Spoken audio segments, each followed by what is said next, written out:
اس کا ہمیں علم نہیں تھا۔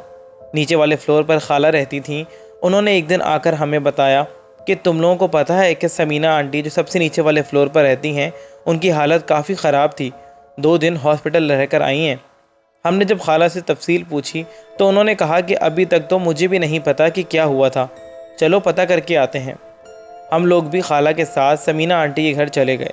سمینہ آنٹی نے دروازہ کھولا تو ان کی طبیعت تو واقعی میں بہت زیادہ خراب تھی۔ وہ بہت زیادہ کمزور نظر آ رہی تھیں، آنکھوں کے نیچے حلقے بھی کافی زیادہ تھے۔ ہم نے ان سے پوچھا کہ آنٹی کیا ہوا ہے آپ کو؟ آپ لوگوں نے تو بتایا ہی نہیں۔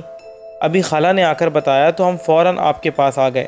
آنٹی کے لہجے اور آنکھوں میں ایک خوف سا تھا جو ہم نے صاف صاف دیکھا تھا۔ ہم نے آنٹی کو کہا کہ کیا ہوا ہے آنٹی، آپ ٹھیک نہیں لگ رہی ہیں۔ آنٹی نے کہا بیٹا میں کیا بتاؤں، 2 دن پہلے تمہارے انکل کی ایک میٹنگ تھی تو انہوں نے مجھے کہا تھا کہ میں تھوڑا لیٹ آؤں گا، تم بے شک سو جانا۔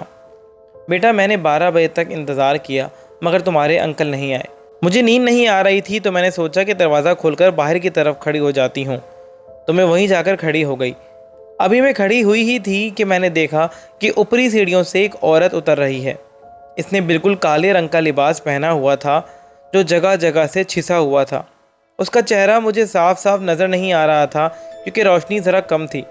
مجھے لگا کہ بلڈنگ کی کوئی عورت ہوگی مگر وہ عورت اتر کے باہر کی طرف جا رہی تھی کہ اچانک وہ رک گئی اور اس نے جیسے ہی پیچھے مڑ کر دیکھا تو اس کا بھیانک چہرہ دیکھ کر میں تو وہیں پتھر کی ہو گئی۔ اس کا چہرہ بہت زیادہ ہیبت ناک تھا۔ بیٹا میں بتا نہیں سکتی ہوں کہ اس کی آنکھیں تو مانو جیسے اس کے چہرے پر موجود ہی نہیں ہوں۔ آنٹی نے جیسے ہی ہمیں یہ الفاظ کہے ہم سب مزید خوف زدہ ہو گئے کیونکہ بھائی کو بھی ایسے ہی کوئی عورت نظر آئی تھی۔ خالہ بھی ڈر گئیں اور امی بھی خوف زدہ ہو گئیں، مگر ابھی ہمیں مزید خوف زدہ ہونا تھا جب آنٹی نے بتایا کہ وہ اس کو دیکھتے ہی بھاگ کر گھر کے اندر آ گئیں اور دروازہ لاک کر دیا۔ آنٹی نے بتایا کہ میری سانس ایسا معلوم ہو رہی تھی جیسے ابھی بند ہو جائے گی۔ میں نے فوراً سے تمہارے انکل کو فون کیا اور ان سے کہا کہ جلدی آ جائیں گھر، مجھے بہت زیادہ ڈر لگ رہا ہے۔ تو انہوں نے کہا کہ فکر مت کرو، میں بس 15-20 منٹ تک پہنچ جاؤں گا۔ میں فوراً سے کمرے میں جا کر بیٹھ گئی اور کمرے کا دروازہ بھی اندر سے لاک کر دیا۔ میں خوف کے عالم میں ٹکٹکی باندھے آگے پیچھے دیکھ رہی تھی کہ اچانک کمرے کا دروازے کا لاک ہلنا شروع ہو گیا۔ ایسا معلوم ہو رہا تھا جیسے کوئی باہر کی طرف سے اسے کھولنے کی کوشش کر رہا ہو۔ میرے روم کی لائٹس بھی مدھم ہو رہی تھیں تو کبھی تیز، جیسے وولٹیج اوپر نیچے نہیں ہو رہے ہوتے۔ وہ لاک کون ہلا رہا تھا یہ سوچ سوچ کر میری حالت خراب ہو رہی تھی کیونکہ گھر میں تو کوئی بھی موجود نہیں تھا۔ اسی خوف میں بے ہوش ہو گئی۔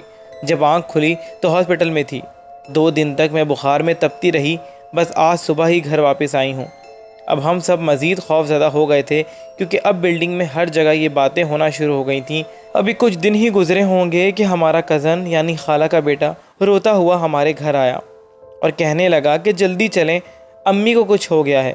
ہم سب پریشانی کی حالت میں بھاگتے ہوئے نیچے گئے تو دیکھا کہ خالہ زمین پر گری ہوئی تھیں اور ان کی زبان منہ سے باہر آئی ہوئی تھی۔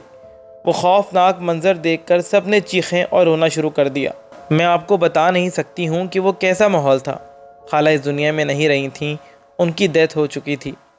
کزن سے پوچھنے پر اس نے بتایا کہ امی تو کھڑکی پر کھڑی ہوئی تھیں اور باہر گندی گلی کی طرف دیکھ رہی تھیں کہ اچانک کوئی عجیب سی چیز گندی گلی سے اڑتی ہوئی آئی اور امی کو ایسا جھٹکا لگا کہ وہ بہت زور سے پیچھے کی طرف گریں۔ میں نے امی کو اٹھانے کی بہت کوشش کی مگر امی نہیں اٹھ رہی تھیں۔ تبھی میں اتنا ڈر گیا کہ امی کو کیا ہوا ہے یہ بتانے کے لیے میں فوراً اوپر آپ لوگوں کے پاس آ گیا۔ یہ سب سن کے ہم سب کی ریڑھ کی ہڈی میں خوف کی لہر سی دوڑ گئی تھی۔ ابو بھی اب خوف زدہ ہو گئے تھے۔ وہ وقت ہم سب پہ بہت قیامت کا وقت تھا۔ ابو کے ایک دوست تھے جو کہ ایک عالم کو جانتے تھے۔ ابو ویسے ہی ان کو اپنی طرف سے لے کر آئے اور چیک کروایا تو انہوں نے کہا کہ یہ گندی گلی ایک چڑیل کا مسکن ہے، اس کا ٹھکانہ ہے، آپ لوگوں کی بلڈنگ بالکل اس کے ساتھ ہے، تبھی اب وہ آپ لوگوں پر اپنا آپ ظاہر کر رہی ہے۔ ابو نے کہا کہ پہلے تو کبھی ایسا نہیں ہوا، ہم اتنے سالوں سے یہاں پر ہیں، کبھی کسی کو کچھ بھی نظر نہیں آیا۔ تو انہوں نے کہا کہ ایسی مخلوقات کبھی بھی کسی بھی وقت انسانوں کو تنگ کر سکتی ہیں، اب وہ آپ لوگوں پر اپنا آپ ظاہر کر رہی ہے اور یہ خطرناک بات ہے کیونکہ کسی بھی مخلوق کا اپنے آپ کو ظاہر کرنے کا مطلب وہ آپ لوگوں کے لیے خطرہ بن چکی ہے۔ اور جیسا کہ آپ نے اپنی سالی کی موت کا بتایا ہے، ضرور اسی خطرناک مخلوق نے ان پہ حملہ کیا ہوگا جو وہ برداشت نہیں کر سکیں۔ اس طرح کی مخلوقات گندگی اور ناپاکی میں رہتی ہیں۔ اب ظاہر ہے جو گلی آپ لوگوں کی بلڈنگ کے ساتھ ہے وہاں کچرا، گندگی اور ناپاکی ہے، تبھی تو اس گلی کو اس نے اپنا مسکن بنا لیا ہے۔ یہ مخلوقات کبھی بھی کہیں بھی اپنا ٹھکانہ بنا لیتی ہیں جہاں سنسانیت ہوتی ہے۔ اب یہ بات تو سچ ہی تھی، کیونکہ وہ گندی گلی ویسے ہی پراسرار لگتی تھی۔ کوئی بھی اس گلی سے نہیں گزرتا تھا، کیونکہ بہت سے لوگوں نے وہاں کسی کو دیکھنے کا دعویٰ کیا تھا، اور وہ دعویٰ سچ تھا، یہ ہم بھی سمجھ چکے تھے۔ خیر ابو نے فیصلہ کیا کہ ہم کو اب یہ بلڈنگ چھوڑ دینی چاہیے۔ ہم نے اپنا مکان اور خالہ کا مکان سیل کر دیا اور اس کی قیمت اپنے کزن کے حوالے کر دی، اور امی نے کہا کہ جب تک میری زندگی ہے میری بہن کا بیٹا میرے ساتھ ہی رہے گا۔ ہم لوگ تو اس قدر خوف زدہ تھے کہ سامان بھی دن میں شفٹ کرتے تھے اور رات کو بالکل بھی نہیں نکلتے تھے گھر سے۔ اس کے علاوہ بھی بلڈنگ والوں کے ساتھ بہت سارے واقعات ہوئے ہیں جو بتانا اس کہانی کو مزید لمبا کر دے گا۔ جب ہم نئے گھر میں شفٹ ہو گئے تو ہمیں ایک سکون سا ہو گیا تھا کہ ہماری جان چھوٹ گئی ہے، مگر ایک دن ہمارا کزن آیا اور بتایا کہ خالہ آپ کو پتہ ہے سمینہ آنٹی جو سب سے نیچے والی منزل پر رہتی تھیں، ان کا بھی انتقال ہو گیا ہے۔ سب کہہ رہے ہیں کہ یہ کام اسی چڑیل کا ہے جو گندی گلی میں رہتی ہے۔ یہ سن کر ہم سب کے دل و دماغ خوف زدہ ہو گئے تھے۔ ہم نے کبھی نہیں سوچا تھا کہ ہم بھی اپنی لائف میں یہ سب ایکسپیرینس کریں گے۔ اس کے بعد کچھ عرصے میں ہی وہ پوری کی پوری بلڈنگ خالی ہو گئی۔ سب لوگ جو اس میں رہتے تھے اس کو چھوڑ کر چلے گئے۔